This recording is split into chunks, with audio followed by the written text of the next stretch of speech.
بسم اللہ الرحمن الرحیم۔ محترم ناظرین، السلام علیکم۔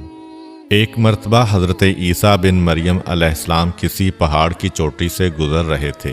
اس وقت ابلیس ان کے پاس آیا اور اس نے ان سے کہا، روح اللہ، یہ بتاؤ کیا تمہارا خدا اس بات پر قادر ہے کہ اگر تم اس چوٹی سے نیچے گرو تو وہ تمہیں بچا سکتا ہے؟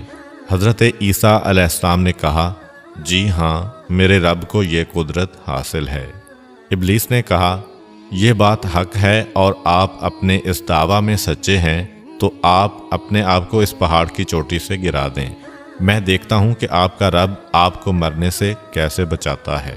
حضرت عیسیٰ علیہ السلام نے محسوس کیا کہ شیطان لعین انہیں ناجائز وسوسہ میں مبتلا کرنا چاہتا ہے۔ انہوں نے اس سے کہا، لعین، کیا تو چاہتا ہے کہ میں اپنے رب کی آزمائش کروں؟ یہ علیحدہ بات ہے کہ مجھے اس بات کا یقین ہے کہ میرا خدا میری حفاظت کرے گا۔ اللہ کا ہر فرمان برحق ہے اور ہمیں اس میں شک کرنے کی کوئی گنجائش نہیں ہے، لیکن میں خدا کی آزمائش نہیں کرتا۔ کچھ دنوں بعد ابلیس ان کے پاس آیا اور ان سے کہا، عیسیٰ علیہ السلام، تم تو اللہ ہو کیونکہ تم مردے زندہ کرتے ہو اور غیب جانتے ہو اور لوگوں کو غیب کی خبریں دیتے ہو۔ حضرت عیسیٰ علیہ السلام نے اس کی بات کاٹتے ہوئے کہا، لعین، تو جھوٹ بکتا ہے، میں خدا کا مستجاب الدعوات بندہ ہوں۔ اللہ میری دعائیں قبول کرتا ہے اور اسی کے حکم سے مردے زندہ ہوتے ہیں، اور جہاں تک غیب کی باتوں کا تعلق ہے تو خدا مجھے غیب کی اطلاع دیتا ہے، میں لوگوں کو اس کی خبر دیتا ہوں۔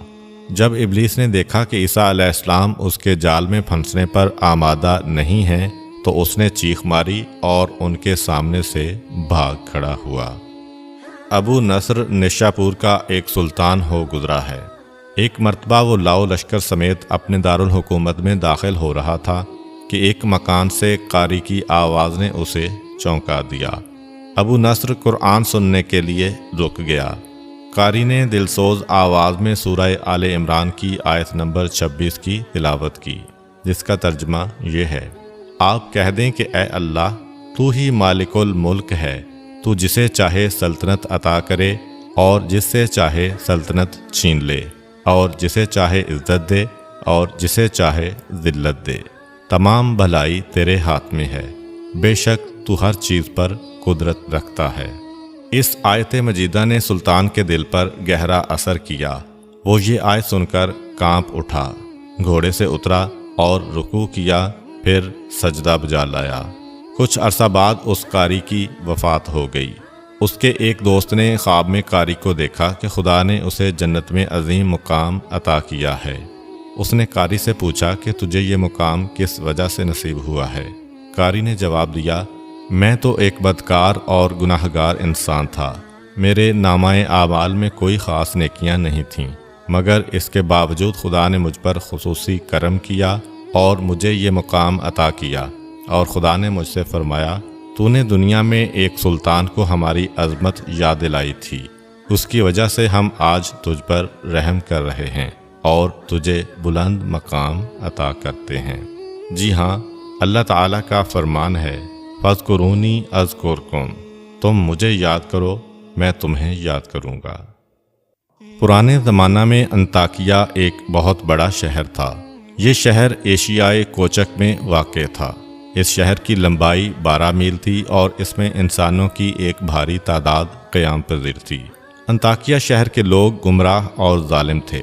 وہ ستاروں اور بتوں کی پوجا کرتے تھے۔ اللہ تعالیٰ نے ان کی رشد و ہدایت کے لیے ان کے پاس 2 نبی بھیجے۔ اہل شہر نے ان کی تکذیب کی تو ان کی تقویت کے لیے تیسرے رسول کو وہاں بھیجا گیا۔ چنانچہ تینوں انبیاء نے لوگوں کو خدا کے راستہ کی دعوت دی اور شہر کے گوشہ گوشہ میں انہوں نے تبلیغ دین کی، لوگوں کو توحید کی دعوت دی، معاد اور یوم قیامت سے آگاہ کیا اور انہیں عذاب خداوندی سے خبردار کیا۔ اہل شہر بڑے بدبخت تھے۔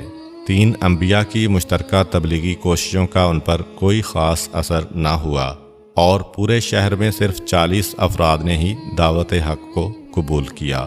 شہر کے دوسرے لوگوں نے تینوں انبیاء اور ان کے پیروکاروں کو پکڑ کر انہیں سخت اذیتیں دیں اور ظلم کی انتہا یہ کی گئی کہ امید کرتا ہوں کہ آپ کو آج کی ویڈیو اچھی لگی ہوگی۔